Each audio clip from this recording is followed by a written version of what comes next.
Starting over at a brand new church can be both exciting and scary all at the same time. There's new things to try and a different vibe to tap into, but the thought of building your ministry from the ground up can seem overwhelming at times. This is actually something that I'm doing right now, and so I'm documenting that journey in the hopes that maybe you can learn from my experience when it's time for you to start over in worship ministry. Hi, I'm Dave Dolphin at PracticalWorshipBlog.com, sharing ideas, tips, and practical advice for the everyday worship leader. And on this channel, we have weekly videos that help you lead a worship band and be a leader of people. So if you haven't already, consider subscribing so you don't miss the next one. After being at my previous church for over 5 years, I am starting over at another church in the Northwest Oklahoma City area. This is actually episode number 2 of this series. If you haven't seen the first episode, you might check that out first. I'm going to link it up right over here and the description down below. In the last episode, I was at the 6-week mark, and here we are in this episode. I'm about 3 months in. I mentioned in the last episode that I was just starting to feel the momentum of some of the things that we were beginning to build within the ministry, and here we are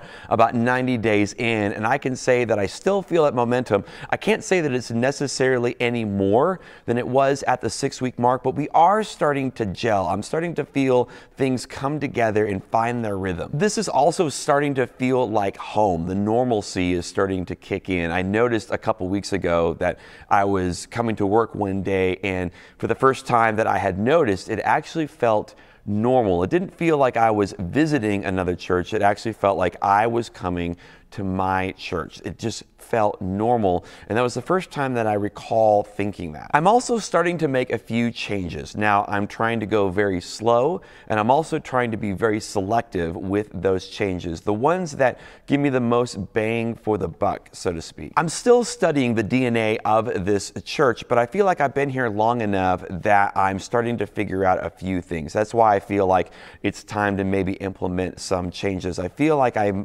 have a decent grasp on how people might respond to the changes that I'm making, but I'm still treading slowly, slow enough that just in case I'm wrong. Some of the changes have been small. For example, I changed the template for the run sheet that we use for the Sunday morning service. And the reason that I did that is because I feel like it is vital for it to be as easy as possible for someone to be able to serve in their position. If they're playing electric guitar, if they're singing, if they're running a computer or running an audio mix on the front of house console, it should be easy for that person to serve in that position. So I wanted to make sure that the run sheet for that service clearly communicated to the media team everything that they needed to know about that service. Theoretically, you should be able to hand someone a piece of paper at the last minute, and it tells them everything they need to know about that service. I've also been working on a document that clearly outlines everything that you need to know about serving within the ministry. It's kind of like a playbook or a manual. It casts vision for what we are doing.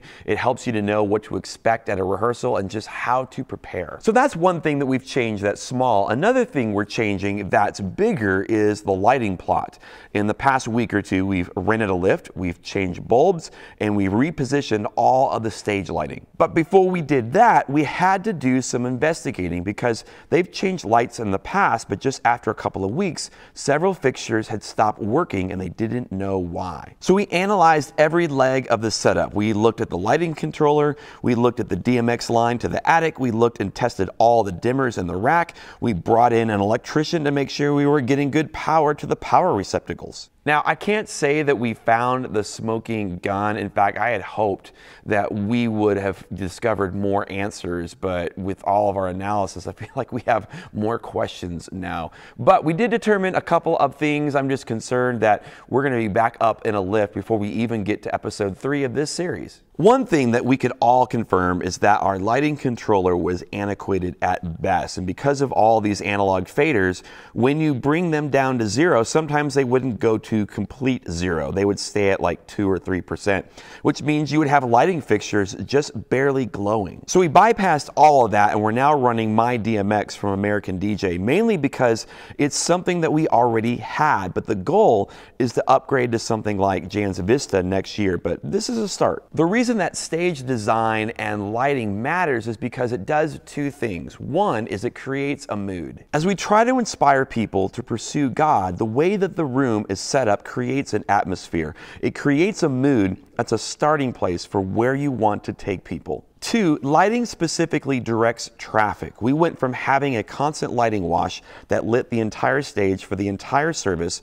to only lighting parts of the stage, and that changes over the course of the service. It helps to guide people to know where to look and who to look to as the leader for that part of the service. Now, here's something that I think is important, and it's actually something that I missed that my senior pastor brought to my attention. When I came in view of a call, I shared with a lot of people that my heart was to build a worship ministry that went well beyond just music and well beyond Sunday morning. We talked about photography, we talked about dance and drama, we talked about reaching out to the community. And here we are about 3 months in, and people can obviously see all the changes that we've made on the Sunday morning side of things. But overall, our attention has been all under the hood, so to speak. It's been policies and procedures and setting up equipment and things like that. Things that the general congregation isn't necessarily going to see or notice because it's all below the surface. In fact, for those that serve on the worship team maybe once or twice a month, even they probably weren't all up to speed on all the things that we were doing and why we were doing them. So one of the things that we did is create a Facebook group for the worship team. If we were working on a new lighting plot, we posted it. If we were rehearsing a dance drama piece for Christmas, we posted it. I'll even get in there from time to time and post a video of me casting vision on why we're doing what we're doing and the direction that we're going as a ministry. The group has been a great opportunity to communicate the progress and also build community within the team. This makes sure that the worship team is always in the loop on everything that we're doing as a ministry, and then they, the members of the worship team, now get to become vision casting antennas or vision casting amplifiers for other people within the church. And if someone asks them about the ministry, they can continue to share that vision with other people. And now those people of the general congregation can get excited about where we're headed as a ministry, even if they can't see it yet. For more videos just like this one, consider subscribing to the channel so you're alerted when the next one is uploaded. And for more advice from me personally, there's a small little ebook called 20 Things I Wish I Knew 20 years ago. It's the advice that I've learned over the last 20 years of doing music ministry, and you can download it right now for free at practicalworshipblog.com.